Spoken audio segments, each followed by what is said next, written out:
Hey everyone, oh, my hands. Ah! Hi everyone, it's Grayson. Welcome back to my channel. That's still so weird. So, my life has been crazy. I just moved back to college. So many videos and it's stressful.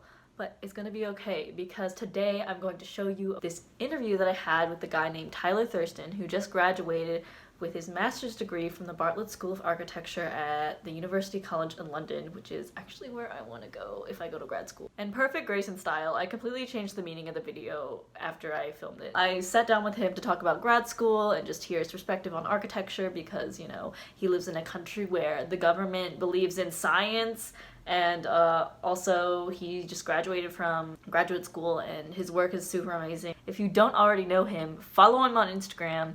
I'll put it here, I'll put it all over the place. I honestly just thought his work was amazing and I just wanted to know more. So I sat down with him and talked. I'm gonna stop talking because all his words are so great. Why don't you start off by introducing yourself a little bit? I'm Tyler. I went to obviously the Bartlett. I was in Unit 10 with Professor CJ Lim, and currently, just finished my masters there. So yeah, yeah. So this was your master's. Where did you do undergrad?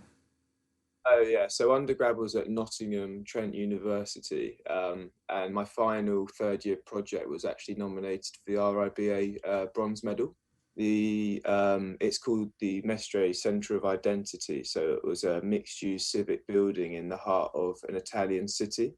What are some of the reasons you decided to go to grad school? Like, is it that just kind of normal there to go to directly to grad school after? Yeah, no, I don't know how it works in America, but over here you have to do 7 years of study. So, 7 years. It's a 7 year journey. Architecture is over here. I don't know what Oh, it's like in dang. America. 3 years of undergraduate, and then 1 year of placement, and then 2 years of masters, and then you then go and do one more year as like a case study year, and then you're finally an architect.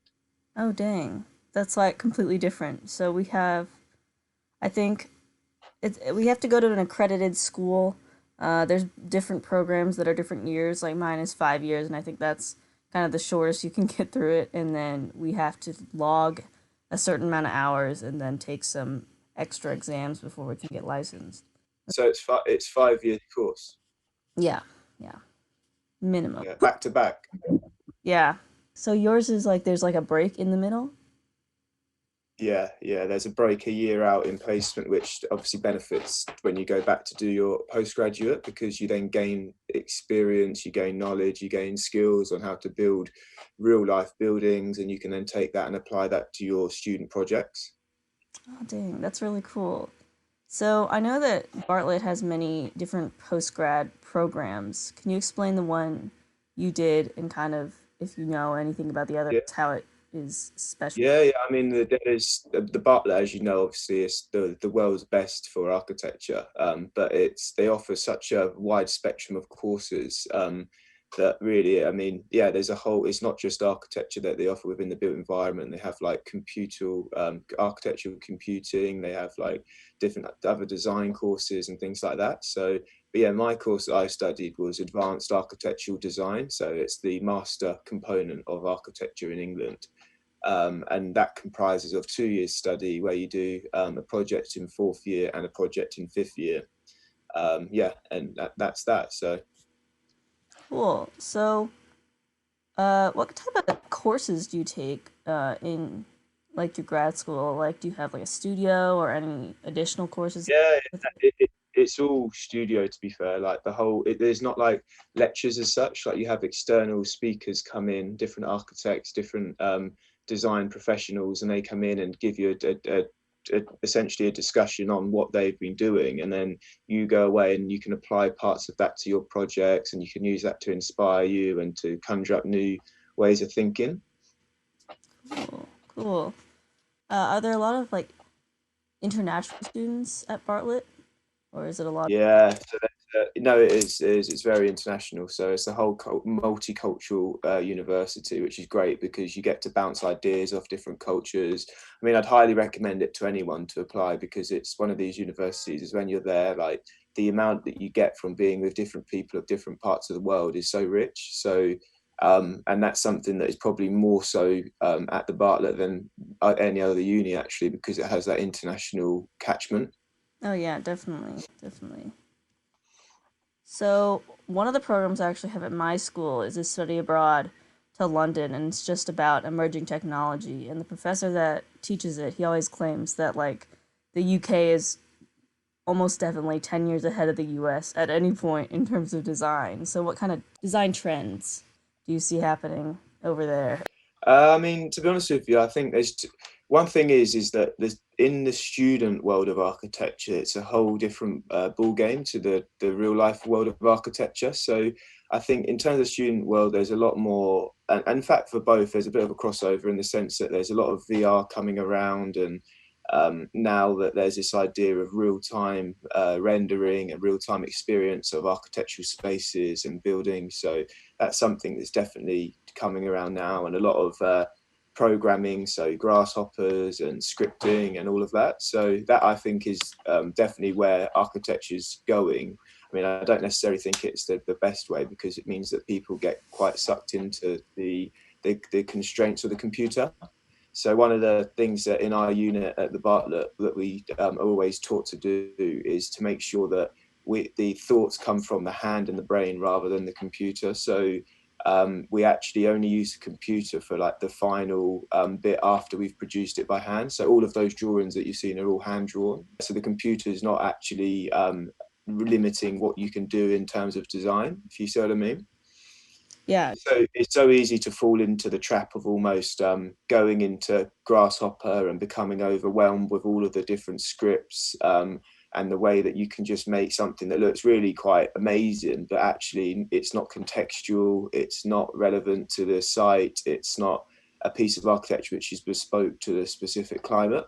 So now that you're graduated, what would be kind of your dream job? Is it in architecture or urban design or? Yeah, so I think the way that the Bartlett almost trained you is to, when you finish architecture, to realise that there's a world beyond architecture as well, or in fact, the world of architecture is very multidisciplinary. And by that, I mean that actually you don't need to just go into architecture in order to experience the benefits architecture brings. So like the idea is you can go into other courses, other like career paths that actually are very similar in a way and share a lot of the same qualities to architecture. I mean, myself, I'm definitely pursuing that route of architecture, but I know that some of my peers are choosing to go down routes of, say, film design and computational designing game software. So there's a real overlap nowadays with the idea of architecture and other professions. What are the units? What's that? Like, I'm just like confused about what those are. Like, what are like the everyone's Yeah, the unit. units like yeah. So they're like little design studios. So they break the year group into I think it's 20. Well, each year group is a different amount. So I think for our year in fifth year there was about for postgraduate, sorry, there's about 14 to 15 units. And the idea is that all of the design students that are enrolled on the program are broken down into the various different units. And then the idea is that you're then part of that unit for your journey at the Bartlett. And the reason why they do that is because the work at the Bartlett is so varied. I mean, a lot of people, when it's a bit of a misconception when people think that the work at the Bartlett is very similar across the whole spectrum. But really, when you look at the different units, there's a real difference everywhere you go. So some units put more emphasis on more urban design and speculation, like my unit, whereas other units are much more I wouldn't say rational, but they're more, when you look at it, you see a building, that's the final product. And yeah, there's a whole spectrum really of that. You get other units which are centralized around film and making like that. So you actually produce animation. So really the way the units work is you choose the units that you feel like you're going to be strongest in, and the ones that you like the most. And yeah, that's how they do it. So they can offer a really wide amount of course, really. Oh, that's cool.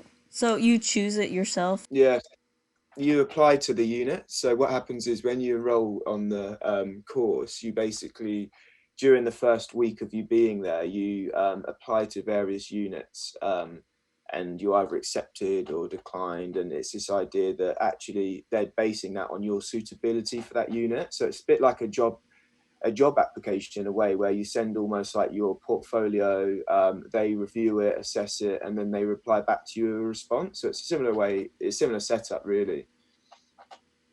And that's how they work. And yeah, but to be honest with you, that's different than my undergraduate. So at undergraduate, it was a case of, in fact, you didn't apply, but they still broke you down into small design clusters. But it was a case of actually just, they did it without asking. So they just broke you down into it and put you in a group without actually applying. Yeah. And then are you with that unit for like the entire time until you graduate? Yeah, they become like you're a little family almost. You become a unit as such, and you share ideas, you critique others' work. You're there while we present our work to everyone. So they're really part of your journey as well. So yeah, it's something that is really beneficial, really, to be working along with other talented people, and you can bounce ideas off them. Oh yeah, definitely. It's interesting that you guys stay together the whole time, because like the class I enter with, we kind of start all in one place, and then by the end we're all kind of in different places. Yeah. So they do it where you have it so everyone's in the same design studio. Yeah, the first year we were in one huge studio of like 70 people, and then each Right. year past that, you're kind of broken up into smaller groups. Sometimes you're mixed with other like other like years, and sometimes it's just within our year. So could you talk more about like that like you is it Utopia project that you did? Yeah, sure. What I'll do is I'll share my screen.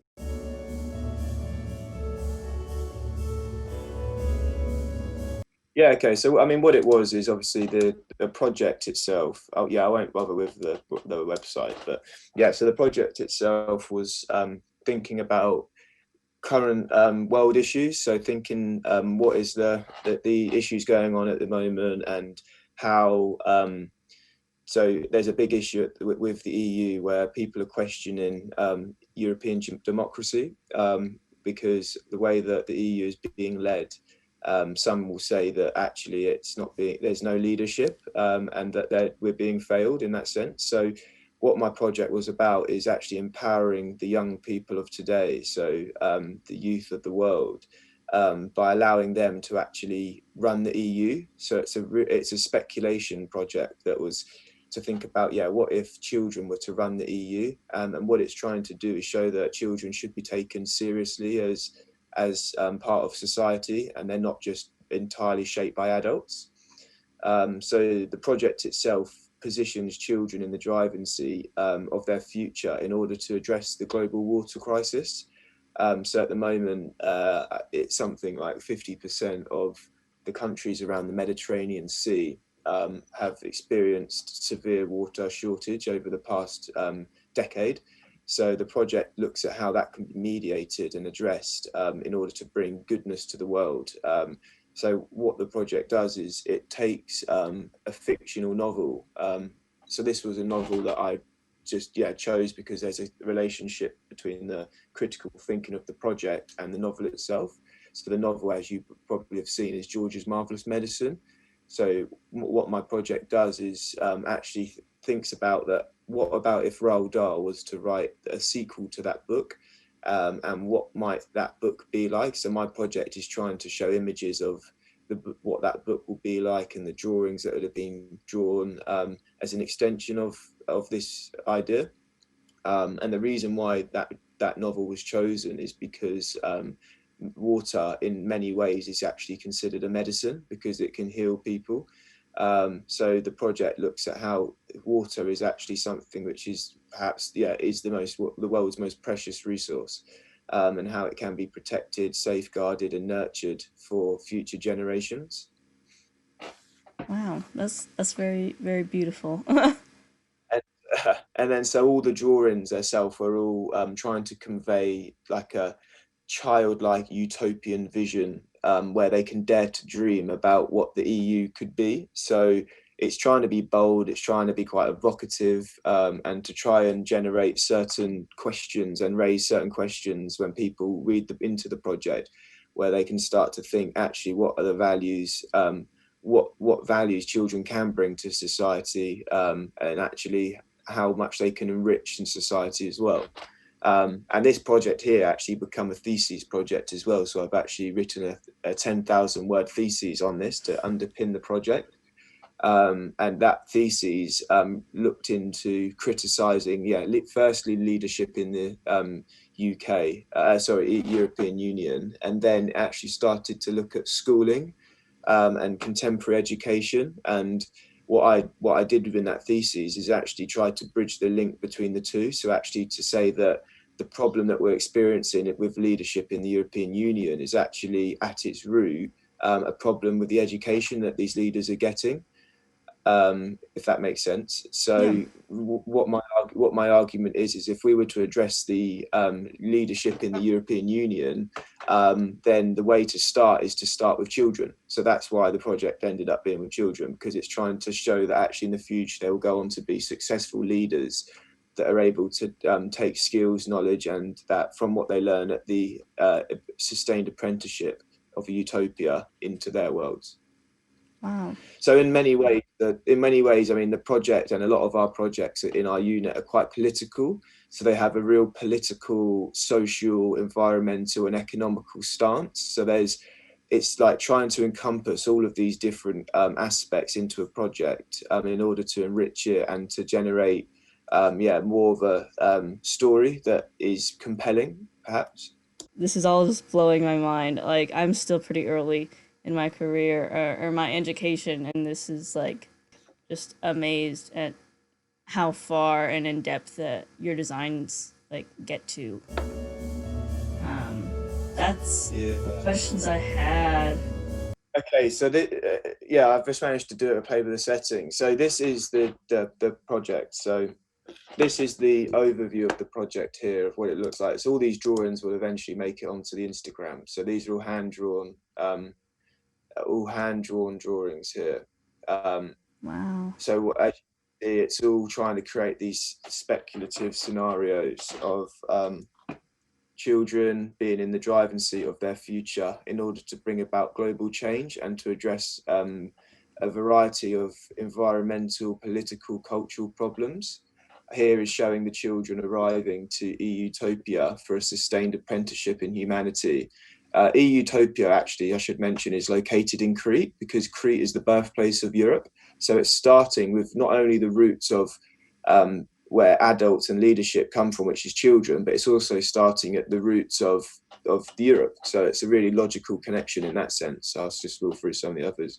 I mean, these will slowly start to make an appearance on the Instagram, you see. So these are some other drawings. I think I've put some of these on already. Again, just trying to show different speculative scenarios of what this environment might be like, the types of tectonical design that the children would be involved in, the construction, the design, and the maintenance of as well. And then thinking about how the project can convey certain images that show, the types of dwellings that they would live in, the experiential characteristics of different architectural spaces, and trying to capture that utopian feel. So it's all about, as you can see from the drawings, it's quite childlike. The colours are quite vivid. It's trying to be quite stripped back and show, and almost just to really allow children to communicate through the drawing. So I actually drew this in a style, so it's all hand drawn, but drawn in a style which is supposed to be quite childlike. So it's a little bit of wobble to the line, slightly naive. That definitely comes. Some more drawing.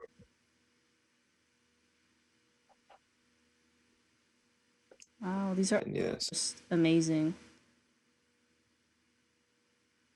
And then, so within this project, there's a series of, so this here is a drawing to show how so thinking about the whole experience of the actual project itself. So it's not a case of just designing a building and being done with it. It's actually, one of my bits of advice would be to think about everything. So think about what the building users will eat, what time they will sleep, when they will drink, what they will. So you really get into the life of the building itself, and then it becomes much easier to make drawings, to design for, because you really do get immersed with that.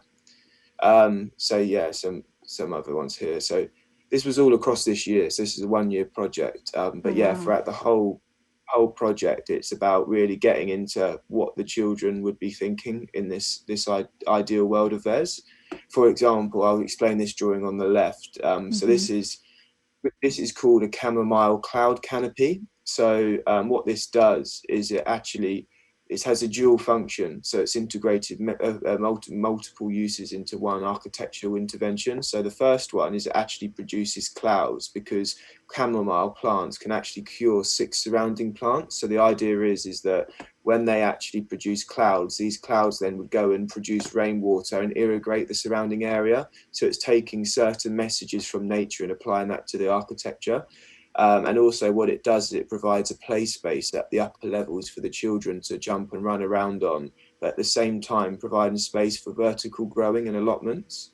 So it's actually trying to hybridize the scheme in many ways, both in program, in terms of the arrangement of space and different aspects like that. So these are some of the drawings from that project here. So I mean, over the coming weeks, you'll see more of these appearing on the Instagram. So. Do you have any of the other ones that you might want to break down? Yeah, so along with this, it's obviously those drawings are the final drawings, but along with that, there's a whole series of almost construction drawings to think about how things are built, how the children will bring certain materials to build with. So for example, they will pack deck chairs, umbrellas and books to bring to the guardianship and use that in construction. So it's really trying to get into the head of the children and seeing it from almost like an intellectually naive point of view. So these are just some more sketches of the thought process behind all of the design of this scheme. So thinking about different spaces and again, so how the children can be involved in the construction. So for example, this one here, they use shipping pallets, wood saw, magnets in order to create these, instead of man caves, they call them kid caves. They're like floating container allotments. So it's really just trying to have a bit of fun with it, actually, like just knowing that really this is a student project. There's no limitations, to just go and have fun with it. And that's something I would advise everyone to do, to be honest. And then those drawings that you saw previously obviously started off as a hand drawing. So before they were then coloured, but these are all my hand drawings as just a black and white drawing. This is the original hand drawings, you see. Wow. So I put them on here for reference. So how big are those in real life? They're 1 meter wide by 1.3 meters high, so they're fairly big. Yeah. And there's that, then you can actually draw a lot of detail in them, so you can really almost like, if you see these drawings, I would recommend almost thinking of them almost like a storyboard, like a scene of a storyboard or a graphic novel, where you've got 5 or 6 different stories going on in the same drawing. So it's like you're trying to show a whole narrative within one still image. So that's one of the challenges when you do these drawings, is trying to capture all of that.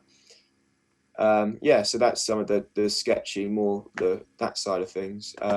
Obviously, along with the design of this scheme, I mean, a lot of people say the Bartlett doesn't know how to, they can draw and they can do this, but they don't know how to construct things and they don't know things about that. But actually, it's far from the case. So something that we're always told to do and always encouraged to do is think about how the construction occurs. So it's all right dreaming about these ideas, but really to think about what is the materials you will use and what is the intellectual reasoning behind that.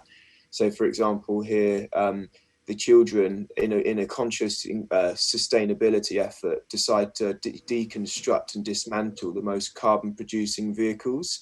And what they do is they reuse these in their tectonics of the design of the utopia.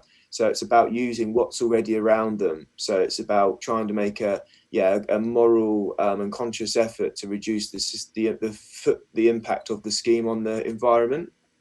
So that's something that comes through even with the form of the scheme. So the way it hugs the host island in Crete, and the way that it develops a symbiotic relationship with nature. So nature is allowed to integrate into the existing fabric and also the proposed fabric of the scheme. So these are some structural phasing drawings to show how it's actually constructed, and then a strategy to think about how the spaces plan out. So this project isn't just about just drawings, it's about thinking about rational reasoning as to why different functions are located in different places. I mean, this put it into perspective, is a whole master plan. So a building on here is probably the size of that black dot there, but actually this is a master plan of a whole urban city almost, but on water. So it's trying to encourage people that actually we can live on water as a resource to build on. Mm-hmm. And I'll just show you some of these master plans here. So within the project, there was obviously the guardianship islands that surround Crete are reused as the host islands for these, and then this is the master plan for the salt guardianship, and then there's master plans now for the other guardianships. So you just get a feel for the types of design. So again, it's trying to bring this childlike approach to the drawing of it. And then obviously, along with this, in fitting to the narrative, this is the storyboard that come from so it actually starts at the last scene of George's Marvelous Medicine. So if you were to buy the book, this is the last drawing that Roald Dahl and Quentin Blake produce. And now my story goes in and speculates what would have happened after that. So it shows a whole evolution of a whole new narrative, a whole new graphic novel that talks about my scheme. So it's showing how George then goes to redefine the EU and think about when it was formed, generating a manifesto in order to protect, provide and participate. And the idea of EU-topia as a sustainable enterprise for children to come to for a year-long apprenticeship in humanity. So this is just a whole graphic novel, like a comic almost, that basically encompasses the whole project. These will be making an appearance on the Instagram at some point as well in the future. So it's almost like a scrapbook of their ideas. So it's like the children have actually started to document their ideas, and you can see the way it's quite rough and ready with the sellotape and the paper clips. It's like a whole catalogue of what they're thinking and their experience at the project. So this starts to show more architecture now, so more of the spatial design and how they're using different spaces. So this is some more of the story here. So again, it's about empowering children and allowing them to be in the driving seat of their future. Wow. And all these, you did all this in only 1 year? 1 year project this was, so it's a case of really hitting the ground running when you start and just going with it and having fun with it and living and breathing it, really. I mean, it becomes a way of life, actually. Like you spend hours on these projects. I mean, this is all hand drawn. So this whole storyboard is, each individual one is like a hand drawn sketch on top of a bit of paper, and then I color them in Photoshop after I've scanned them in. Mm-hmm. So like these are all like hand drawn here, and you scan them in, and it's just trying to have fun with it and layer it up and trying to create some visual hierarchy. I mean, at the end of the day, the reason I finish on one of these slides here is because, so this is showing the main premise of the project. So before the project, drought is very severe around the Mediterranean region, and quite simply after the project, drought is definitely alleviated around the Mediterranean basin because of the fresh water that the children are creating. Mm-hmm. So this just shows how at each of the guardianships, they then are given a token of their efforts to keep as souvenirs, and then they can then take those souvenirs back home with them and share and pass the message on to the future generations so they can carry on coming to the enterprise. Wow, this is all just so good. Oh, thank you. My little design brain is just so excited.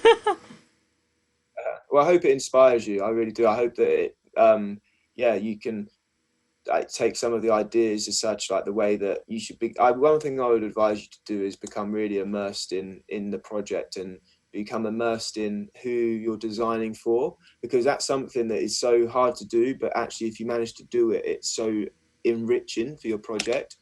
So almost like, say for example, like the project this is based on children, so the actual way I draw the project is drawn like children. So it's the way, it's the colors, it's the style, it's all of that. But if the project in contrast was about elderly, or it was about, I don't know,